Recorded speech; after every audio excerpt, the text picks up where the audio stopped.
તમારું બાળપણ કેવું હતું? ઘણા લોકો એવા છે કે બિચારા બોલી પણ નથી શકતા. મેં કદાચ આખા પોડકાસ્ટમાં અત્યાર સુધી નથી રિવેલ કર્યું. તો એની પહેલાંનો સંઘર્ષ કેવો હતો? એકચ્યુઅલી મેં એમસીએ કમ્પ્લીટ કર્યું છે. આ તમે જે વાત કરો છો ડિગ્રીઓવાળાની જ વાત કરો છો. અને સમાજ પહેલાં આવે પરિવાર. સૌથી પહેલાં તમને કોણે સપોર્ટ કર્યો અને કોઈક એવી ઇમોશનલ યાદ? મમ્મીએ કીધું કે તું અગર ઘરથી બહાર નીકળે તો હું તારી સાથે આવું. મેં કીધું ના. તો હવે તો માને કહું છે કે માં હવે સાચવી દેજે. માં એ માં છે. મને ટોપ 10 ગુજરાતની સ્ટ્રોંગેસ્ટ બિઝનેસ વુમનમાંથી મને એવોર્ડ મળ્યો. કહેવાય ને કે દુનિયાએ તરછોડ્યું પણ મને જનાવરે નહીં તરછોડ્યું.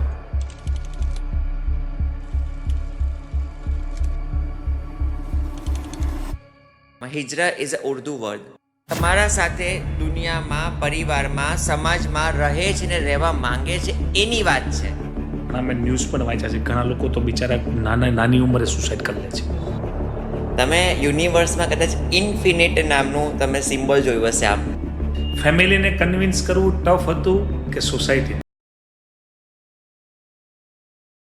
આજે આપણા સ્ટુડિયોની અંદર એક એવું વ્યક્તિત્વ આવ્યું છે કે તમે સાંભળશો ને જોશો ને એટલે તમારા હોશો અવાજ બંધ થઈ જશે અને એકવાર તમારી અંતર આત્મામાંથી એમ કહેશે કે વાવ.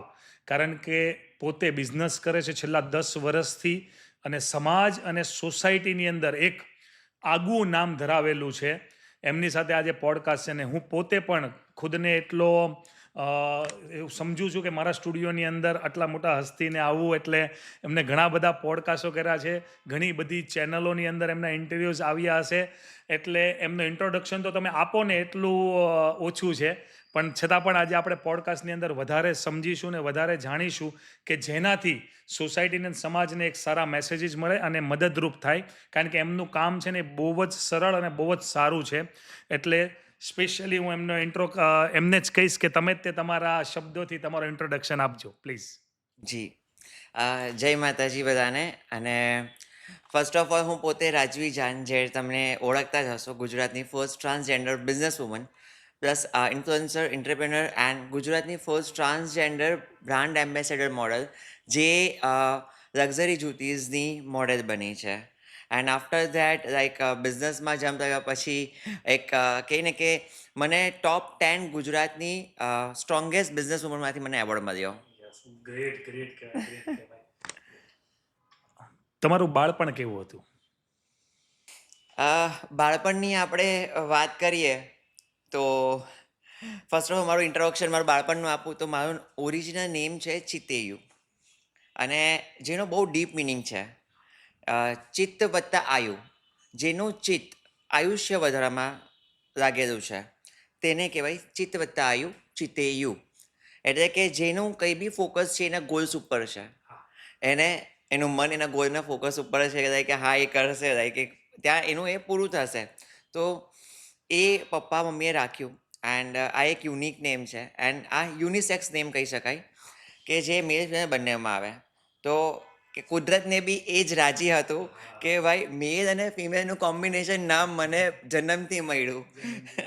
તો ચિતેયુ મારું નામ, અને મારું જે હમણાં જે નામ ચાલી રહ્યું છે જે રાજવી, મને ખૂબ ગમ્યું અને મેં રાખ્યું. અને બધાના દિલો ઉપર રાજ કરવાવાળી. બાળપણ એવું હતું કે હું નાની હતી ત્યારથી મને બધી જ વસ્તુની ખબર હતી કે હુ આઈ એમ. કંઈક અલગ હું હતી એ બધાને જ ખબર હતી. જ્યારે મારો જન્મ થયો ત્યારે ડૉક્ટરે એવું કીધું હતું કે કાં તો બાળક બચશે અથવા મા બચશે. ત્યારે જ્યારે જન્મ થયો ત્યારે ડૉક્ટરોએ પેંડા વેચ્યા હતા કે આ વ્યક્તિ એટલે જે બાળક છે એની પોતાની માને બચાવી લાવ્યો છે. તો ત્યારથી અમારી શરૂઆત થઈ ગઈ રહ્યા કે સમથિંગ ઇઝ ડિફરન્ટ, સમથિંગ કે આ કંઈક એના પાસે આશીર્વાદ મળ્યા છે કે માને બચે, કારણ કે એ વસ્તુ પોસિબલ જ નહોતી. બાળપણમાં જ્યારે હું નાની હતી, જુનિયર સિનિયર કેજીસ, તો મને ખબર હતી કે આઈ એમ ડિફરન્ટ, હું કંઈક અલગ છું. અને મોટી થઈ પ્રાઇમરી સ્કૂલ્સમાં આવી તો મારા જે બોડીના હાવભાવ, લાઈક વોટર બોટલ્સ, જે આપણે પહેલાં તો નાના ત્યારે વોટર બોટલ્સ થઈ જઈએ તો ખભા ઉપર લટકાવી દેવી અને ખભા લટકાવીને ચાલવું, તો એ લેંગ્વેજ મારી આખી અલગ હતી, ડિફરન્ટ હતી. તો આખા સ્કૂલને તો ખબર જ હતી કે ભાઈ હું આઈ એમ, મારા જેવી બીજી 4-5 વ્યક્તિ બી હતી. એવું નહીં કે એક હું હતી, બટ હું પહેલેથી ઓપન અપ બહુ હતી. અમુક લોકો છુપાયેલા હોય, હું ઓપન અપ બહુ હતી. કે હું જે છે તે જ મને રહેવું છે બસ. હું એક એવા શરીરમાં કેદ કે જેમાં હું દેખાવ અલગ છે અને જેની આત્મા અલગ છે. એટલે તે વખતના જમાનામાં આપણે કહીએ કે ભાઈ નાની હતી ત્યારે બાળપણમાં ઘણીવાર લોકો હસે, નાસ્તો છીનવી દે આપણા પાસેથી, આપણે કંઈ કરી ના શકીએ. અને તમારા જે આપણે વોશરૂમ જઈએ તે વખતે બુલિંગ થાય આપણું કે આપણે કઈ રીતે વોશરૂમ જવું, બોયઝમાં જઈએ તો તકલીફ. તો આવી રીતે બુલિંગ બહુ થતું હતું બાળપણમાં. તકલીફો ઘણી પડી. પછી 12th કમ્પ્લીટ કર્યું, કોલેજ કમ્પ્લીટ થઈ અને આજે તમારી સામે છું. બાળપણમાં મને મહેંદી મૂકવાની બહુ ગમતી અને મહેંદી, પછી ઘર રમવાનું. મમ્મીની નાઇટી પહેરીને મેં હંમેશા ઘર રમતી હતી. તો પપ્પા સ્ટ્રીક હતા, બિકોઝ એ બાપ છે, એને ખબર છે કે એનું બાળક કેવું છે અને માને ખબર છે કે એનું બાળક કેવું છે.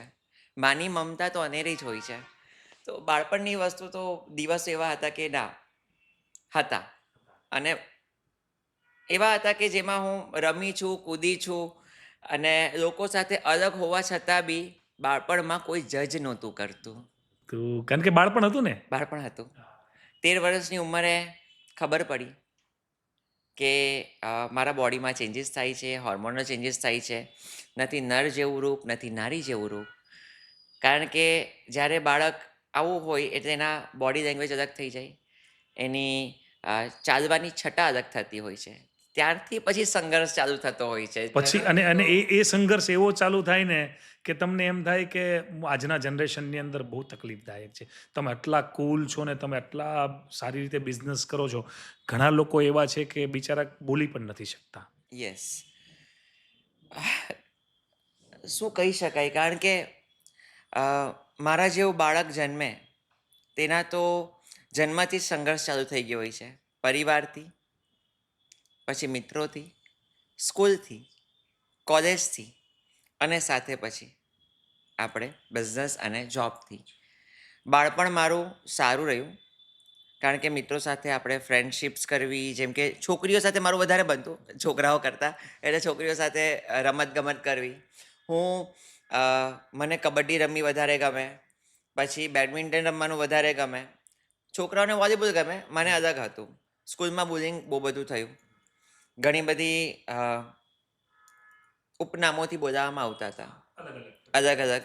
અને તકલીફો તો એવી હતી કે ઇન્સિડન્ટ્સ તો તમને કહું કે બાળપણમાં છે ને કે સ્કૂલની અંદર જે મેં કદાચ આખા પોડકાસ્ટમાં અત્યાર સુધી નથી રિવીલ કર્યું. હા, તે આજે હું તમારા પોડકાસ્ટમાં કહું કે જ્યારે બોયઝ હોય ને, બોયઝ આપણા પ્રાઇવેટ પાર્ટ્સને છે ને તે બહુ બળજબરીપૂર્વક એને પકડી દેતા હોય છે. અને તે મને બહુ જ ગંદુ લાગતું હતું કે આ સ્ટેજ ઉપર આવું બાળક જ્યારે જન્મે છે એને સ્કૂલમાંથી જ આ વસ્તુનું તમારે શોષણ થાય છે. કે એ લોકોને બી એટલી ક્યુરિયોસિટી કે જાણવાની ઈચ્છા કે આ શું હશે. ત્યારે એવું બુલિંગ થવું એટલે મારા માટે તો તે વખતે બી અને આજે બી સેલ્ફ રિસ્પેક્ટ અને ઇજ્જત બહુ મોટી વાત છે. તમને કોઈ ટચ કરી જાય એ બહુ મોટી વાત છે. તો આવું બુલિંગ મારી સાથે તો જે મેં આજના પોડકાસ્ટ નહીં કર્યું, તમને આજે રિવેલ કર્યું કે મારી સાથે આ વસ્તુનું બી થયું છે. અને ઘણી વાર થયું આવું શોષણ, એક વાર નહીં પણ ઘણી વાર થયું. ત્યારે મને એટલી ખબર પડે કે ફેમિલી જે છે, મા બાપ છે, તેને બાળકે જ પોતે છે ને હિંમત રાખીને કહેવી જોઈએ કે મારી સાથે આવું શોષણ થાય છે, તો એના કોઈ એક્શન્સ લેવાય. તે વખતે એવી વસ્તુ હતી ને કે દબાઈ દેવામાં આવતી. મા બાપને કહો તો મા બાપ બી દબાવી દે, અને સમાજને કહો તો એ વિચારે નહીં કે સમજે નહીં. તો આ મારું બાળપણ હતું. આવી જે ઘટનાઓ બની છે. ખૂબ જ દુઃખદ છે કારણ કે આજની સોસાયટી ને સમાજ છે એમનું વિચારસરણી જ એવી થઈ ગઈ છે, તો શું કરવું એની જેવું છે. સમાજે તમને કઈ રીતે જોયા, અને આજે તો તમે એટલો મોટો બિઝનેસ કરો છો એટલે ડેફિનેટલી સમાજે એક્સેપ્ટ કરી જ લીધા છે. તો એની પહેલાંનો સંઘર્ષ કેવો હતો? બહુ જ ખરાબ એવું લાગે કે ભાઈ મેં આ દુનિયા પર કઈ એલિયન બનીને જીવું છું કે મેં કઈ પરગ્રહવાસી છું. અને કા કોકના લઈ લીધા છે, કોકના કરોડો લઈ લીધા છે. કોકના કરોડો તો દીધા છે ભાઈ કે લોકો આપણને એવી નજરથી જોઈ કે ભાઈ આપણે તો કંઈક વિચિત્ર પ્રાણી જ છે. એટલે એક્સેપ્ટન્સ પહેલાં સમાજ મને બહુ ગંદી નજરથી જોતો હતો. સમાજે મને બહુ ધૃણા કરી અને સમાજે મને ધિક્કાર કર્યો છે. અને સમાજ પહેલાં આવે પરિવાર. પરિવાર જ સ્વીકાર ના કરે તો સમાજ તો એને શું એની આશા રાખીએ? એ તો તમને નીચવી નાખવાનું છે આમ કે ભાઈ કંઈ બી એને બસ સમાજ તો બેઠો જ છે નર પિશાચોની જેમ કે પિશાચની જેમ કે તમે એને નીચવાવી નાખો કે આ વ્યક્તિ આગળ આવવું નહીં જોઈએ કાં તો પછી એ સુસાઇડ કરીને મરી જાય. આવા વિચારો સાથે સમાજમાં જ્યારે મને ઘર છોડવામાં મારે હતું, જ્યારે એક્સેપ્ટન્સની વાત આવી મારી, જ્યારે મેં MCA કમ્પ્લીટ કર્યું છે. યસ, અને ઇંગ્લિશ મીડિયમ કમ્પ્લીટ તો કર્યું છે હું મેં. તમારી સામે 8 ધોરણ ભણેલો બેઠો છું એમ કે ના, 8 ના. ધોરણ ભણેલો હું સવાલ પૂછવા જાઉં. એવું નથી હોતું. વ્યક્તિ એના ટેલેન્ટ અને એમના સ્વભાવ અને એમના વાણી વર્તનથી એ હંમેશા મોટો હોય છે કે એનો સ્વભાવ કેવો છે, એનો ભાવ કેવો છે. બાકી આપણા તો ખબર જ છે કે ભાઈ જે લોકોએ ડિગ્રીઓ લીધી છે એ લોકોને બી તમને વર્તન ખબર જ છે કેવું હોય છે. હા, હા. આ તમે જે વાત કરો છો ડિગ્રીઓ વાળાની જ વાત કરો છો કે સમજી નથી શકતા એમ. ડિગ્રી આવે ને એટલે તમને 2 ફૂટ કે 5 ફૂટ ઉપર ચાલવા માંડે કે ભાઈ હું આવું છે. પણ ના, એવું ક્યારેય નહીં. ઘમંડ ક્યારેય નહીં રાખો. તમે હંમેશા તમારા સ્વભાવ તમારા દિલથી અને તમારા ભાવથી ઓળખાવો છો. અને ભગવાન અને ઈશ્વર બી એ જ જોઈ છે. જ્યારે મારો સંઘર્ષ ચાલુ થયો મારા સમાજ સાથેનો, ઘરમાંથી જ્યારે બહાર નીકળી ગઈ તે વખતે જ્યારે ઘર શોધવા ગઈ ત્યારે ઘર બી કોઈ નહોતું આપ્યું. અને જ્યારે ઘર નહોતું આપ્યું તે વખતે બી એટલું બધું મને તકલીફો પડતી હતી કે ભાઈ મારે ઘરમાં રહેવું છે. મને કમાઈને ખાવું છે. હું તમારી જેમ જ છું. 2 પગ 2 હાથ બધું આપ્યું છે. તો બી લોકો મને કેમ સમજતા નથી, કેમ મને જોતા નથી. તો જે વખતે હું ઘર શોધવા ગઈ તો મને એમ કહે કે ના આ તો હિજડો છે, છક્કો છે, કિન્નર છે, તો આને તમે ઘર ના આપી શકો કે ભાઈ અમારા સોસાયટીમાં રહેશે તો બી આ ગંદકી ફેલાવશે. તો ગંદકી શેની? હશે નહીં, હા. અથવા ઇનસિક્યોરિટી ભગવાને શેની તમને આપેલું એક છે રૂપ. છે? ઇનસિક્યોરિટી શેની? શું હું તમને પૈસા નથી આપવાની? મારે તો ડિપોઝિટ બી આપવાની હતી, રેન્ટ પણ આપવાનું. બી આપવાનું હતું, કમાઈને મારે આપવાનું હતું. તમે કોઈને બી જોયા જાણ્યા વગર જજ ના કરી શકો. જ્યારે એક્સેપ્ટન્સની સમાજમાં આવી ત્યારે મેં એક વિડીયો વાયરલ કર્યો હતો. આજકાલ કહે ને કે સોશિયલ મીડિયા એક એવું પ્લેટફોર્મ છે, તમે જેને જેવું પ્રેઝન્ટ કરો એવું લોકો જોશે. સોશિયલ મીડિયા એટલે ભગવાન. ભગવાન. એમાં જે બોલે નહીં ભગવાન બોલે છે. યસ. એટલે તમે કેવું રિપ્રેઝન્ટ તમારી પોતાની જાતને કરો છો. મેં મારી પોતાની જાતને સોશિયલ મીડિયા પર મૂકી કે હું આવી એક વ્યક્તિ છું, હું કમાઈને મારો બિઝનેસ છે, હું ખાવા માંગુ છું, તો મને ઘર નથી મળતું. ને તે વખતે ટિકટોક ચાલતું હતું. તો તે વખતે મેં વિડીયો સોશિયલ મીડિયા ઉપર મૂક્યા અને મારી વ્યથાને તે વખતે ખબર નહીં ઈશ્વરની એવી ઈચ્છા હશે કંઈ બી હશે તો એ વિડીયો વાયરલ થઈ ગયો. અને એ વિડીયો વાયરલ થયો તો મને કહીને કે સમાજમાં એવા 10% તો છે ને જે આપણે સમજવાના છે. તો તે વખતે મને ઓફર્સ આવે કે તમે અમારા ઘરે આવી જાઓ રહેવા માટે, આ છે તે છે. તોય મેં ના કીધી. ના, હું સ્વાભિમાની બહુ છું અને મને એવી રીતે નહીં ચાલે. મેં કીધું કે મને કશેથી અપાવડાવી દો તો હું રેન્ટ ભરીને જાતે જ કમાઈને ખાઈશ. પછી બહુ મહા મહેનતે મને મારા જ એરિયામાં મેં ઘર લીધું. કારણ કે વિડીયો વાયરલ થયા તો મારા એરિયાના જેટલા બી કોઈ દલાલો હોય એ લોકો સાથે વાત બી પહોંચી હોય ને જેણે મને આ વસ્તુ સમજાવી કે કીધી કે તમને ઘર ના મળી શકે તો એ લોકોના મોઢે બી એક તમાચો વાગ્યો હતો સમાજનો કે કશું જ અશક્ય નથી.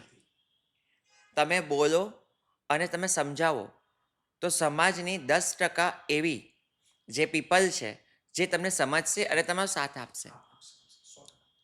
હજુ બી ઘણા લોકો એવા છે.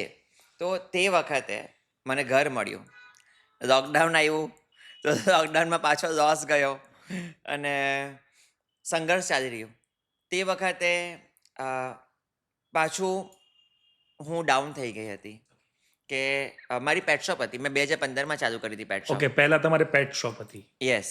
અને પછી જ્યારે લોકડાઉન આવ્યું પેલું કહે ને સેવાનો ભાવ, તો તો જ્યારે સેવાનો ભાવ મારો હતો તો મારી આજુબાજુ છે ને મારા ડોગ્સ ને બધા હોય તો મેં એને છે ને મારા લોકડાઉનમાં 3 મહિના મારા પેટ શોપનું જેટલું બી જમવાનું હતું, કારણ કે જો જ્યારે માણસ પાસે બી નહોતું જમવાનું, તો મેં તે વખતે, હું તો રેન્ટ પર રહેતી હતી, તે વખતે એ બધું પેટ ફૂડ કાઢી ને ડોગ્સને જમાડી દીધું. ઓકે. કારણ કે ત્યાં એક એવી બી ડોગ હતી જેને પ્રેગ્નન્ટ હતી અને એને બચ્ચા થયા હતા. તો આખી પેટ શોપ ખાલી થઈ ગઈ 3 મહિનામાં. હવે પાછો ઝીરો થઈ ગયો. ઝીરો, હા, ઇન્કમનો સોર્સ બંધ થઈ ગયો. કારણ કે મને જેને ક્રેડિટ પર માલ આપ્યો હતો, હવે એક માલનું મારે ક્રેડિટ તો ચૂકવવાની છે, માલ આપ્યો એનું જ્યારે મારે, તો નથી મુદ્દામાલની કિંમત ને મેં મારા એક સહજ સ્વભાવના કારણ કે જો કહેવાય ને કે દુનિયાએ તરછોડ્યું પણ મને જનાવરે નહીં તરછોડું. વસ્તુ એ છે કે એણે જેન્ડર નથી જોયું ક્યારેય બી. એણે જેન્ડર જોઈને મને પ્રેમ નથી કર્યો, તો એના માટે મારો પ્રેમ એવો હતો અતૂટ કે ભાઈ દુનિયા કદાચ તમને સાથ નહીં આપે પણ હું તમને સાથ આપીશ. મારી પેટ શોપનું જેટલું બી જમવાનું હતું, તમે મને પ્રેમ આપ્યો ને, મારી સાથે બેઠા ને, સાથે મને વહાલ કર્યો, હૂંફ આપી જેની મને જરૂર હતી, અને એ જરૂરને મેં તે વખતે મારું સર્વસ્વ આપી દીધું. વાહ, ગ્રેટ ગ્રેટ, એકદમ ગ્રેટ. અને તે વખત પછી જ્યારે 2020માં જ્યારે એ થયું, ત્યાર પછી લોસ થયું અને નમકીનની શોપ ચાલુ કરી મેં. હાર નથી માની. જુઓ હા, આની અંદર એક્સેપ્ટન્સમાં જ્યારે હું તમને સમાજની વાત કરું છું ને, ત્યારે એક્સેપ્ટન્સ કેવી રીતે આવે છે, it's not a easy way. હા હા, તમારો સ્વભાવ જ્યારે તમારે આવો હોય, લોકો સાથે તમને તરછોડેલા હોય, તમને સમાજની ગાળો પડતી હોય, લોકો તમારા પાસે આવતા ના હોય, તમને કહેતો હોય કે આ હિજડો છે, ચક્કો છે, તમને એવું કરતા હોય કે તમારા પાસે જે બી વ્યક્તિઓ આવે છે તે તમારા પાસે અડધી કિંમતે માંગે કે આને તો જરૂર છે એટલે આ વેચી કાઢશે અડધી કિંમતે. એ તમારી મજબૂરીનો ફાયદો ઉઠાવવાના છે. તો એવા બહુ બધા લોકોથી મેં ફેસ કર્યું છે. મને મારા કિંમતથી બી અડધી કિંમતે લોકો માંગતા હતા. બીજી બાજુ તમને પોતાની એ કિંમત આપી દેશે, 20 કહેશે તો કદાચ 30 આપશે, પણ હું અગર 20 માંગુ છું, કમાઈને ખાઉં છું, તો મને 20 નથી એમ કે 10માં આપો, પણ 10થી તો મારી મારી મુદ્દત કિંમત બી નથી એટલી. જે મેઇન કિંમત જે મને મળે છે એટલી તો 10 નથી મારી. તમે તો મને લોસમાં તમે માંગો છો, તો આ બી લોકો ફાયદો ઉઠાવે. જ્યારે કોરોના પટ્યું અને એના પછી જ્યારે ભાડું આપવાની વાત આવી, ભાડું જ્યારે આપવાની વાત આવી ને, તે વખતે મારા જે શોપનો ઓનર છે એણે કીધું કે તમે 3 મહિનાનું ભાડું આપો. મેં કીધું હું આપી દઈશ, પણ મારા પાસે હમણાં હાલ કંઈ નથી. તો એમ કે કંઈક કામ કરો, તમે ખાલી કરો. મેં કીધું ચાલો ખાલી કરી દઈએ, પણ મેં કીધું સમય આપો, હું રેન્ટ ભરી દઈશ, કાં તમે રહેવા દો, બીજા 3 મહિનામાં એવી મહેનત કરીશ કે આ તમારા 3 મહિનાનું ભાડું હું એડવાન્સ આપી દઈશ. એડવાન્સ આપી દઈશ, પાછું આપીશ અને બીજું 3 મહિનાનું ભાડું કન્ટિન્યુ કરીશ, થોડું થોડું આપી દઈશ, મારે તમારું કંઈ ખાવું નથી. કારણ કે આખા બિલ્ડિંગની જેટલી કોમ્પ્લેક્સ હતા, એ કોમ્પ્લેક્સના બધા જે માલિક હતા એ લોકોએ એને માફ કરી દીધા હતા, હા, બધાએ માફ કરેલા હતા. અને મને જ પોતાને ભરવાની. ઓહો, નહીતર એઝ અ ઓનરે ઘણા લોકોના કોરોનામાં માફ કરેલા હતા. હું જે રેન્ટ ઉપર રહેતી હતી ને, એ લેડી જે હતા તે વિડો હતા, તેમણે બી તો મને રેન્ટ માફ કર્યું 3 મહિનાનું. ઘણા લોકો તો પછી દુકાન ખાલી કરવી પડી જૂનમાં, અને 90 દિવસનું જે ભાડું હતું, સોરી 3 મહિનાનું જે ભાડું હતું, તે 3 મહિનાનું ભાડું મને જે ડિપોઝિટ મેં ભરી હતી એમાં એણે ક્રોસ કરી લીધું. યસ. યસ. તો એ દઈ દીધું અને પાછી ઝીરો. હા, હવે આપણી પાસે કંઈ નથી. નહીતર એમાં તો ડિપોઝિટના પૈસા આવશે તો કંઈક બીજે દુકાનમાં ડિપોઝિટ આપીશું. એ બી ઝીરો. ઝીરો થઈ ગયા. ક્યાં લઈ જાય છે ને, તમે જુઓ આ સંઘર્ષ ક્યાં છે. સંઘર્ષ, હા. અને એ બી આવી વ્યક્તિ હા, જે કમાઈને ખાવા માંગે છે, યસ. અને એની સાથે બી આવું બધું થાય છે. પણ ભગવાન ઘણીવાર છે ને આ પરીક્ષા પણ લેતો હોય હો. અને આ પરીક્ષામાંથી જે પાસ થાય ને એ અત્યારે મારી સામે બેઠા છે. આનું ખરું ઉદાહરણ હવે આપણને તમને કહું તમને. તો જે તમે કહો ભગવાન આવે છે, ઈશ્વર અને પરીક્ષા દેતા હોય. હું શોપ શોધતી હતી આજુબાજુ, મેં કીધું કે પેટ શોપ છે તો પાછી પેટ શોપ ચાલુ કરી સામે, કે આજુબાજુ એ જ વિસ્તાર, કારણ કે મારું નામ થોડુંક સારું હતું તે વખતે. તો મેં કીધું ચાલો કંઈ નહીં, આવે છે, કારણ કે હું છે સેવા બી બહુ કરતી. અમુકના ડોગ્સ આવે તો હું એવી રીતે જ એટલું એ લોકોને ખર્ચો ના થાય હોસ્પિટલ સુધી, તો કારણ કે મેં પેટ્સનું ને એનિમલ્સનું ભણી છું, તો એ લોકોને એમને એમ સારવાર કરે તો લોકો આવતા એ બાને બી કે ચાલો અમારા ડોગ્સનું થાય છે. ત્યાં મને સામે જ દુકાન મળી અને લખેલું હતું કે આ દુકાન ભાડે આપવાની છે અથવા તો વેચવાની છે. મેં કોઈ કોલ તો કરી જવા દો. તો મેં કોલ કર્યો, તો એક કપલ આવ્યું, અને એ કપલે મેં એને કીધું કે હું આવી રીતે છું, અને મને આ રીતે હું બિઝનેસ કરું, મને આવી રીતે થયું છે, તો મને તમે દુકાન આપશો. તો એ કપલ આવ્યું એજેડ એટલે ઉંમર લાયક હતું, એક કપલ આવ્યું અને મને જોયું. મને એમ કે કંઈ વાંધો નહીં, દુકાન લઈ દો. મેં કહ્યું ડિપોઝિટ તમને કીધું એ રીતે નથી. એમ કે રાજીબેન તમે ટેન્શન નહીં લો, ભાડું ભરવાનું ચાલુ કરો, ડિપોઝિટ આવે ને ત્યારથી તમે એમ કે હા આપજો. ઓકે આ ઈશ્વરની તમારી હા આશીર્વાદ. આશીર્વાદ એક કહેવાય. બાજુથી હું લૂંટાઈ ગઈ, તો બીજી બાજુથી મને ઈશ્વરે મદદ કરી દીધી. એ મારી માં, જે કુળદેવી માં મારી બહુચર, એનો મારો જે આશીર્વાદ આ નીકળ્યો કે તું હાર નહીં દીકરા, હું ગમે ત્યાં રૂપે તારી સાથે છું. અને તારે કોણ મને ડિપોઝિટ વગર આપવાનું? હા નહીં આપે નહીં આપે નહીં આપે. એમણે મને કશેક ને કશેક તો સારા લોકો છે ને, એનાથી જ હું જીતી જાઉં છું ને વારે વારે વારે વારે. જ્યારે જ્યારે પડવા આવો ને ત્યારે માતાજી આવી જાય સાક્ષાત કે ચાલો એમ. તો પછી મેં વિચાર કર્યો કે હવે પેટ શોપ તો ક્રેડિટ ઉપર જે માલ આવી દીધો હોય એ લોકોને પાછું આપવાનું. હવે પછી ક્રેડિટ પર પાછો માલ મળશે બી નહીં મને, કારણ કે તમે જ્યારે ઇન્વેસ્ટ કર્યું હોય ત્યારે તમે લાખોમાં ઇન્વેસ્ટ કર્યું હોય, ઠીક છે. તો હવે મને શું, માંગવાવાળા વધી ગયા. ચાલો એક બાજુ ડિપોઝિટ તો મળી ગઈ, સોરી એટલે ડિપોઝિટનું જે રેન્ટ શોપ તો ચાલી ગઈ, પણ ડિપોઝિટના પૈસા તો કાંઈ ના દીધા, ઠીક છે.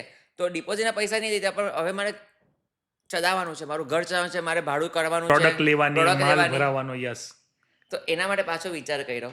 ભાઈ આપણે ગુજરાતી આપણે જે ધંધાનો બિઝનેસ માઇન્ડ કહીએ ને, હા હા હા એટલે અને એની પહેલા હું તમને કહું, જે કપલ હતું ને, પેલું કહે છે ને કે આપણી સૌરાષ્ટ્ર ભૂમિ એવી ભૂમિ છે કે જે હંમેશા સેવા ઉપર તત્પર હોય છે અને હંમેશા ભાવ અને આવકારો હંમેશા આપતું હોય છે. તો એ જે વ્યક્તિ છે તે સૌરાષ્ટ્રવાસી, કાઠિયાવાડી, અને એમણે મને સપોર્ટ કર્યો. અને સૌરાષ્ટ્રની ભૂમિ ઉપર તો મને વર્ષોના વર્ષથી મને આજે ઘણો મોટું, મને આજે મારા નાનપણથી મોટી થઈ તેનો મને હંમેશા સપોર્ટ મળતો રહ્યો છે. અને એનો ખૂબ ખુશી થાય છે કે મને હંમેશા સપોર્ટ કરતા રહી છે. અને એને ત્યારે બી મેં થોડા વર્ષો કાઢ્યા છે, મારા અડધી જે મારા ડેઝ છે મેં જુનાગઢમાં રહીને વિતાવેલા અરે છે. વાહ ગ્રેટ. તો મને ખ્યાલ છે, સંતોની ભૂમિ. સંતોની ભૂમિ, અને મને ખૂબ સપોર્ટ મળ્યો છે. તો તે વખતે પછી બિઝનેસની વાત કરીએ તો હવે રેન્ટ કાઢો. તો હવે શું એવું જ તે શું આપણે કોરોના પછી આપણે સ્ટાર્ટઅપ કરીએ કે જે ફટાફટ વેચાય? તો એ હતું જમવાનું, ખાવાનું, ફૂડ કે રોજ લોકોને જોઈએ. તો મેં આ સ્ટાર્ટ કર્યો નમકીનનો બિઝનેસ. તો નમકીનનો બિઝનેસ સ્ટાર્ટ કર્યો, નમકીન ચાલુ કર્યું મેં. પણ તે વખતે હું મારા સંપૂર્ણ રૂપમાં આવી ચૂકી હતી. તમારાથી માંડીને અહીંયા સુધીનો સફર મેં તે વખતે સંપૂર્ણ રીતે બદલાવ આવી ચૂક્યો હતો. તો જ્યારે બદલાવ આવ્યો ત્યારે મારો નમકીનનો બિઝનેસ થોડો ચાલતો હતો. ઘણીવાર પેલું કહે ને કે તમારા હોર્મોન્સના ઇમ્બેલેન્સના કારણે તમે વિચિત્ર દેખાતા હો, ના સારા દેખાતા હો, કે એલિયન જેવા દેખાતા હો.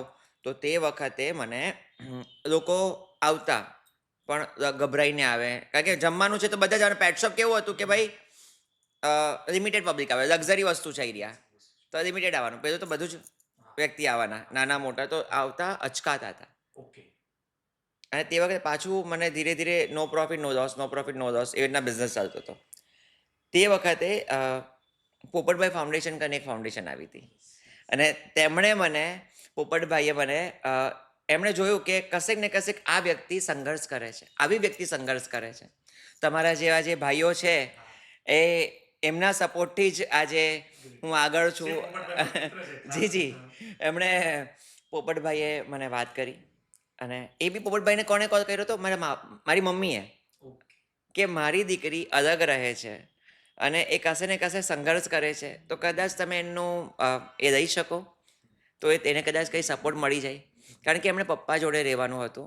મમ્મીએ કીધું કે તું અગર ઘરથી બહાર નીકળે તો હું તારી સાથે આવું. મેં કીધું ના, મારા જીવનનો સંઘર્ષ મારો એકલાનો છે, તું મારી જોડે હશે તો જીતી નહીં શકીશ, કે માને દુઃખમાં ના જોઈ શકાય.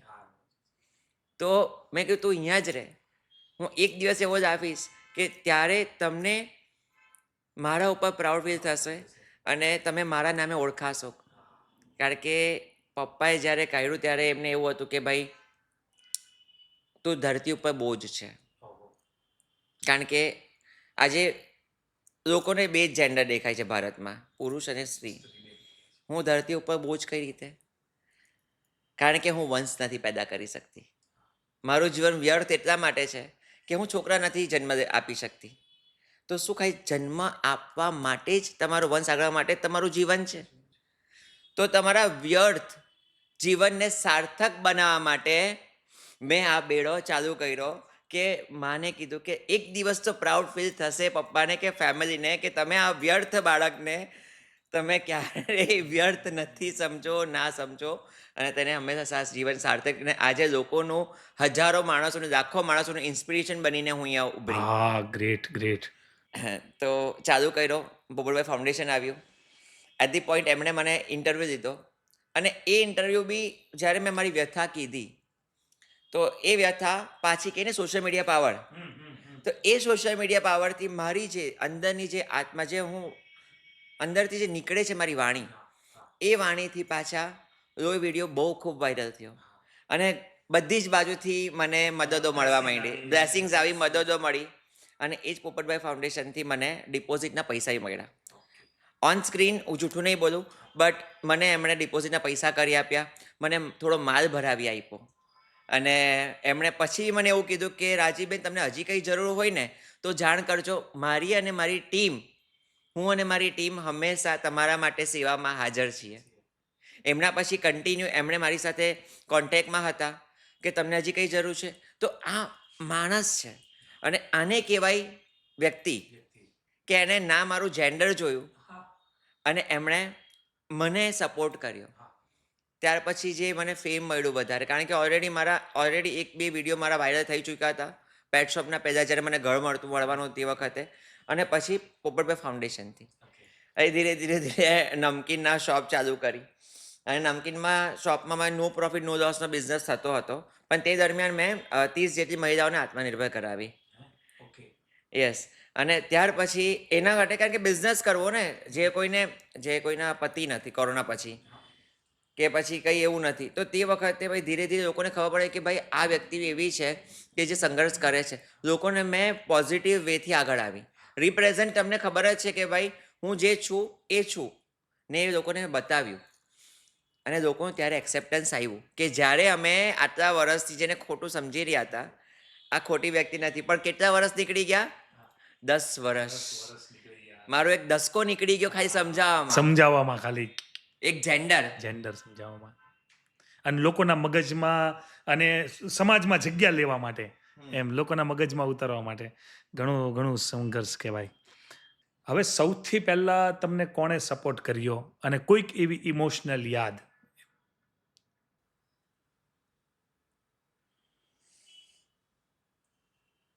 ઇમોશનલ સપોર્ટ હંમેશા સૌથી પહેલાં મારી માએ કર્યો. ગમે તેવું છે, માં એ માં છે અને એને તો ભાઈ મારો દીકરો, મારી દીકરી, એમ બધું મારું. યસ, કે એને તો એ ખબર જ છે ને કે ભલે ગમે તેવું છે, મારા કોકનું બાળક છે અને મારું છે, મારો અંશ. અંશ છે, ભલે તે ગમે તેવું હોય. અને એ જ મારી સૌથી મોટી હિંમત અને સૌથી મોટી પ્રેરણા. પ્રેરણા. અને હું જીવું છું તો એના થકી જ જીવું છું, કારણ કે એણે મારા માટે જીવી છે અને હું એના માટે જીવું છું.